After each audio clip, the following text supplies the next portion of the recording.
Доктор Хаус. Голубая мечта 13. Пересмотрим сериал с точки зрения своего профиля. Сезон 2, серия 29. Hunting. Сценарист Лиз Фридман, режиссер Глория Муццо. Первый эпизод, где затрагивается тема ЛГБТ. Хауса преследует Келвин, гей, у которого ВИЧ переходит в СПИД. Когда будущий пациент шутливо намекает на то, что Хаус и Уилсон скрывают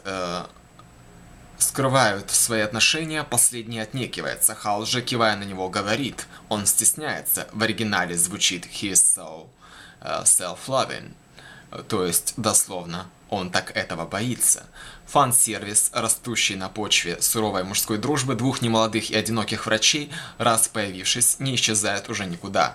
Драматический каркас, на котором держится серия, спит. А еще в эпизоде звучит это страшное слово «пропаганда». Но не гомосексуализма, конечно, а образа жизни, который приводит к болезни. И что особенно важно, создатели сериала не ставят знака равенства между двумя этими явлениями, разводя природную особенность и человеческий выбор.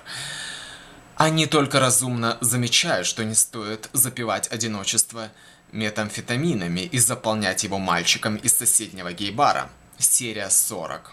Sleeping Dogs Lie. Сценарист Сархес, режиссер Грег Ятанос. Эпизод про пару девушек, одна из которых, Ханна, не спала 10 дней. Ее партнер Макс, очень женское имя, должна стать донором печени для пациентки Хауса. И тут кроется этическая загвоздка, которую Кэмерон кидается ковырять. Ханна хочет порвать со своей девушкой, но не собирается той говорить об этом до операции. Последние минуты серии ставят все с ног на голову или с головы на ноги. Это как посмотреть.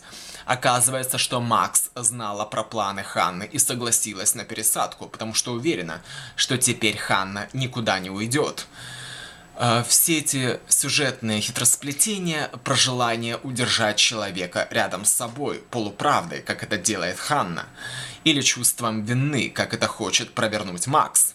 Вот только последствия окажутся обоюдоострыми. Сезон 5, серия 91. Lucky 13. Сценаристы Лиз Фридман, Сара Хесс, режиссер Грег Ятанос. 13-я цепляет девицу в лесби-баре. Во всяком случае, она так полагает. На самом же деле Спенсер, та самая девушка, использует доктора Хедли, чтобы попасть к Хаусу. И попадает, отключившись после секса с 13-й, в голове которой Хаус, не желая упускать момента, копается, пока диагностирует пациентку. Эпизод посвящен внутреннему миру загадочной бисексуалки и ее тяге к саморазрушению. Но сама система персонажей смещает ударение с них самих на отношения между ними, а мораль все та же, что и в серии 40, с которой это отчасти зарифмовано. Вот так, мои курочки.